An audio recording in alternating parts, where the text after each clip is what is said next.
Alors moi, je vais vous parler de l'examen du nourrisson, donc de l'enfant de 1 an, et de l'examen de l'enfant plus grand en âge verbal de 3 ans. Alors je pensais qu'il y avait exclusivement des pédiatres, donc probablement les orthoptistes ne vont pas apprendre grand-chose, donc qu'ils me pardonnent par avance. Juste un rappel, c'est que la vision de l'enfant n'est pas mature à la naissance. C'est un système tellement complexe qu'il n'est pas finalisé quand l'enfant naît. La vision est relativement floue chez le nourrisson. Il reconnaît d'abord les contours, les formes, et ensuite la vision va se préciser et on considère qu'elle doit être à 10 dixièmes à l'âge de 6 ans. On n'est pas obligé d'avoir 10 dixièmes à 4 ans, par exemple.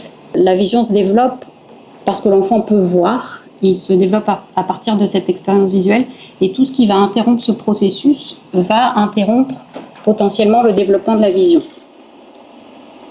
Alors pourquoi on dépiste? Parce que la plupart de ces facteurs embryogènes sont accessibles à un traitement, en partie grâce au phénomène de plasticité cérébrale.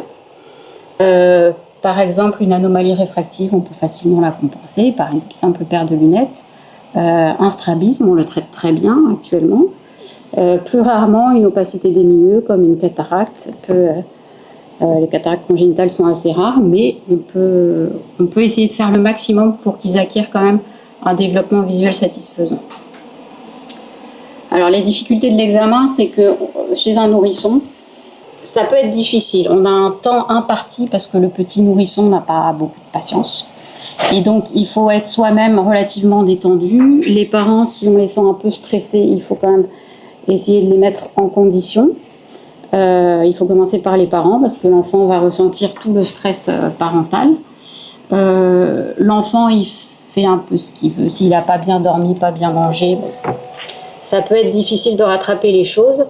Et enfin, l'enfant, alors ça c'est plus vrai quand il est en âge verbal vers 3 ans, il ne se plaint pas. En général parce qu'il est né avec un défaut visuel et que pour lui ça correspond à une vision normale, ou parce qu'il y a des phénomènes de compensation. Alors, je ne sais pas si on a vu sur la vidéo, c'était pour montrer que quand c'est mal parti, c'est mal parti. Là, il repousse ma machine et là, ça devient relativement difficile. Et c'est un enfant qu'on va devoir tenir. Alors, on n'a pas filmé parce que le pauvre, c'est déjà assez stressant, mais en général, j'appelle ma secrétaire, on le tient et c'est comme ça qu'on obtient les informations. Pour examiner un tout petit nourrisson, en fait, on n'a pas besoin de grand-chose. Vous pouvez utiliser, si vous n'avez pas les palettes, les orthoptistes ont tous des palettes, mais si comme moi vous les oubliez ou elles sont n'importe où, vous pouvez utiliser votre main, votre pouce. Le cube de langue est très pratique parce que l'enfant va grandir et vous pouvez lui demander de regarder des détails, ça va être encore plus fin.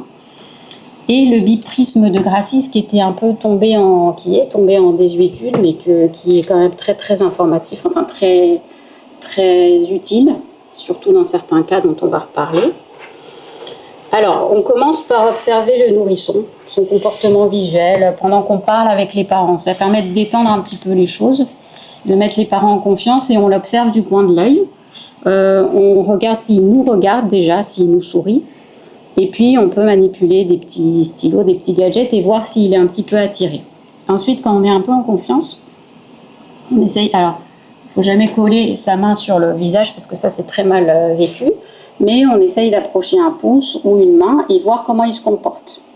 S'il accepte d'avoir un œil caché ou pas. Et s'il y a une réaction de rejet, quand on cache toujours le même œil. Ça veut dire que l'œil qui est découvert a peut-être un souci. Donc on fait ça, on essaye de faire ça avec une cible de près et on peut essayer aussi avec une cible de loin si le nourrisson est assez patient. Alors ensuite, on va étudier la statique. Donc ça, c'est le test au reflet. Alors on a beaucoup de suspicions de strabisme quand on est ophtalmo-pédiatre, qui en général sont liées à des épicanthus. Donc il faut bien regarder. Il faut regarder le reflet en fait. Là, j'avais pris une photo du reflet au flash pour le montrer aux parents et pour montrer que les reflets sont bien au centre de la cordée, au centre de la pupille. Donc en fait, cette petite, elle a un épicanthus qui est très marqué, c'est-à-dire que la peau en nasal vient masquer une partie de l'œil. Donc les parents voient que ils ont l'impression que l'œil est collé au nez, mais en fait c'est parce que la conjonctive nasale est masquée tout simplement par la peau. Et là, on voit bien sur la deuxième photo que les reflets cornéens sont bien centrés. Là, c'est évident. Là, on n'a pas trop de questions à se poser. Alors, peut-être sur la première photo, la photo du haut, Le piège, c'est qu'il a à la fois un épicanthus et un strabisme convergent. Si vous regardez son œil gauche, il a un reflet cornéen qui est décentré en temporal. Et pareil pour la photo du bas, c'est assez évident. Elle a un œil qui est dévié vers l'extérieur, donc un strabisme divergent avec un reflet décalé en nasal. Si on veut entrer un peu plus dans la complexité, alors je ne sais pas ce que vous, pédiatre, vous faites, mais on peut faire le test à l'écran pour dépister certains strabismes qui ne sont pas permanents, on va dire. Donc on prend une palette ou pareil, la main, on va masquer un œil et on va regarder ce qui se passe au niveau de l'œil qu'on découvre. Est-ce que l'œil bouge ou pas? Alors c'est surtout intéressant pour les phories, donc les strabismes qui ne sont pas permanents, parce que l'œil que vous allez masquer, vous allez rompre la fusion, vous allez rompre les mécanismes de compensation. L'œil va bouger sous la palette et vous allez voir, quand vous allez enlever la palette, le mouvement de redressement. Donc ça doit vous alerter, même si c'est un peu difficile au départ quand on fait ce test-là de pouvoir l'interpréter, mais si on voit un mouvement, c'est que c'est pas normal.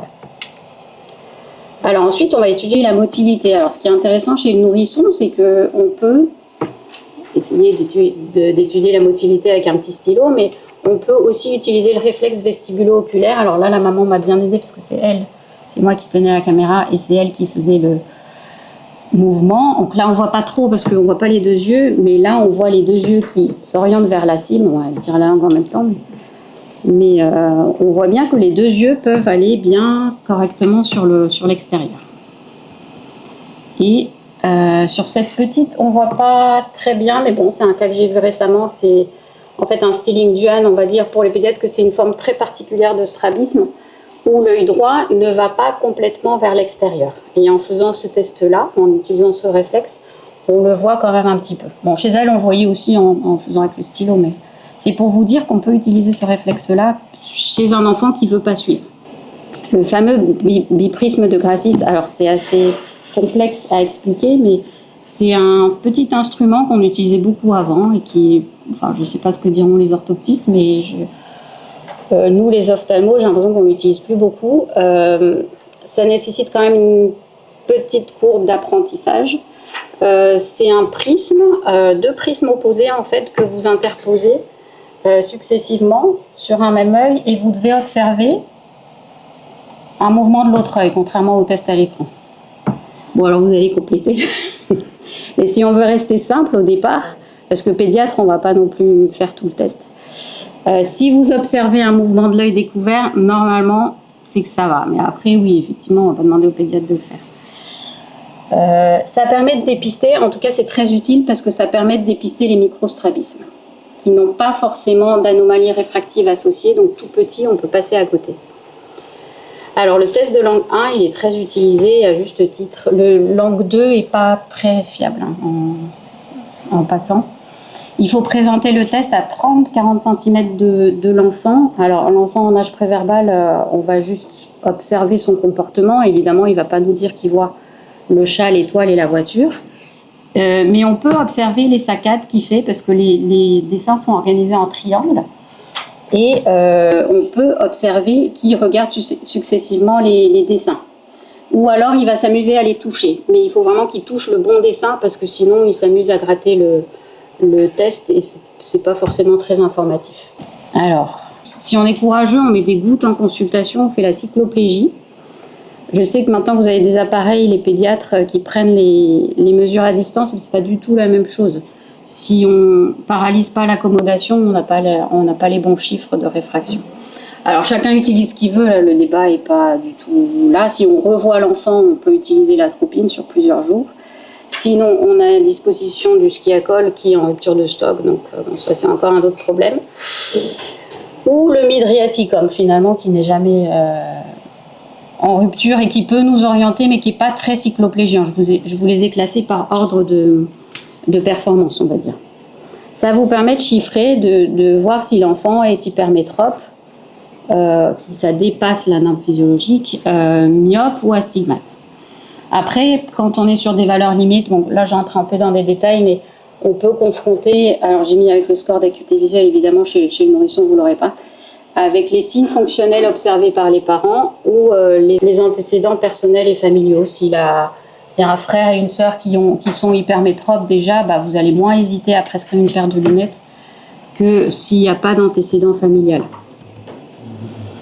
Pour information, juste, on ne prescrit pas dès qu'on a un chiffre positif ou négatif, mais il y a des normes. L'hypermétropie, elle est physiologique chez l'enfant. Il faut juste que ça ne dépasse pas une certaine norme. Et on finit, puisqu'on a paralysé l'accommodation, il se trouve que ça dilate aussi les pupilles, on finit par l'examen anatomique. On s'assure de la transparence des milieux, qu'il n'y ait pas une opacité de cornée ou une cataracte, et on fait le fond d'œil. Alors à 3 ans, c'est plus, on va dire un peu plus intéressant parce que l'enfant parle et c'est encore plus informatif quand il est entré en petite section parce qu'il a l'impression d'être un peu à l'école et c'est plus ludique et on a davantage d'informations. Donc moi, je demande souvent de venir juste après l'entrée en petite section parce que je trouve que ça se passe mieux.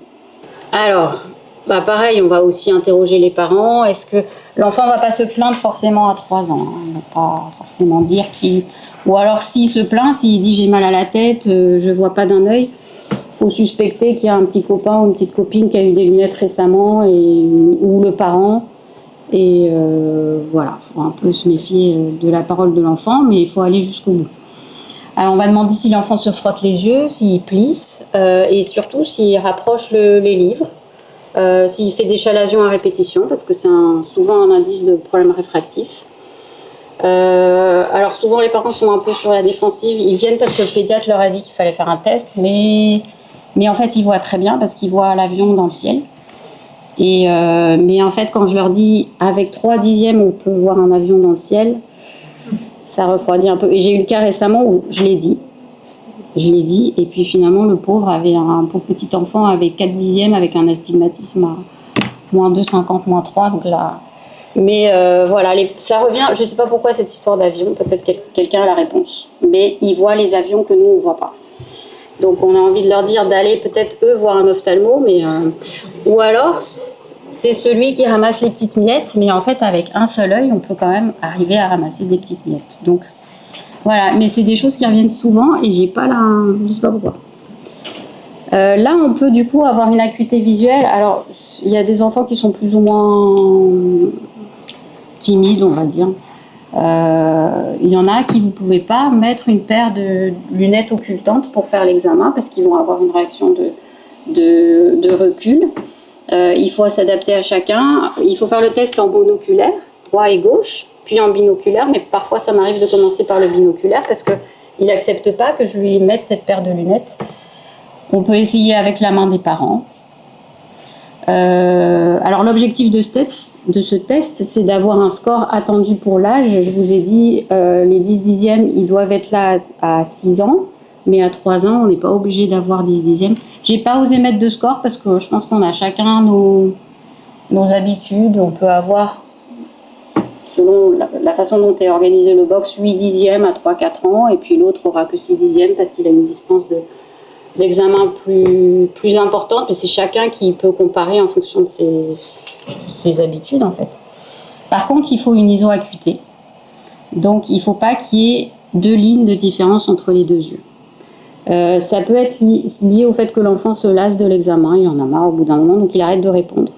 Ça, avec l'habitude, on peut savoir qui en a marre et qui laisse tomber parce que finalement il ne voit pas, il ne veut pas faire l'effort, et qui il faut reconvoquer, et puis voilà, ça vient avec l'habitude. Mais au moindre doute, il faut reconvoquer. Mais surtout, il y a de toute façon la cycloplégie derrière qui va vous aider. Alors, on peut utiliser plein d'optotypes. Là, c'est les figures de Léa. Juste une notion qui me paraît importante, c'est l'effet de contour. Les optotypes vont être mieux distingués si vous les isolez. Alors que si vous les mettez en groupe, avec l'effet de contour, sur un amblyopes va moins bien les voir, les distinguer. Et on peut reproduire cet effet de contour en entourant les optotypes avec des barres. Voilà. Après, c'est pareil, c'est chacun, selon ses habitudes, va utiliser le Pigassou, le Léa, voilà. Je ne sais pas ce que vous, les pédiatres, vous utilisez. Voilà, donc en conclusion, on travaille en collaboration avec les orthoptistes. Donc Mathilde a dit, il y a un article de loi qui est passé fin 2022, je ne sais plus. et qui leur donne le dépistage de l'amblyopie de 9 à 15 mois. Alors après, on peut discuter parce qu'il n'y a pas de... Il me semble qu'il manque... Alors peut-être le biprisme de Grassis, peut-être la réfraction, même juste une réfraction grossière à l'autoréfractomètre. Et ils peuvent aussi dépister les troubles réfractifs à l'âge verbal. Et bien sûr, la collaboration avec les pédiatres qui a toujours existé. Et donc, pour moi, il faut prendre en compte surtout les nouvelles technologies qui sont apparues, les plus optiques, les Welch-Allyn, et savoir comment les intégrer au dépistage de masse. Voilà, je vous remercie. Je pense que c'est le docteur Laloum qui prend la suite.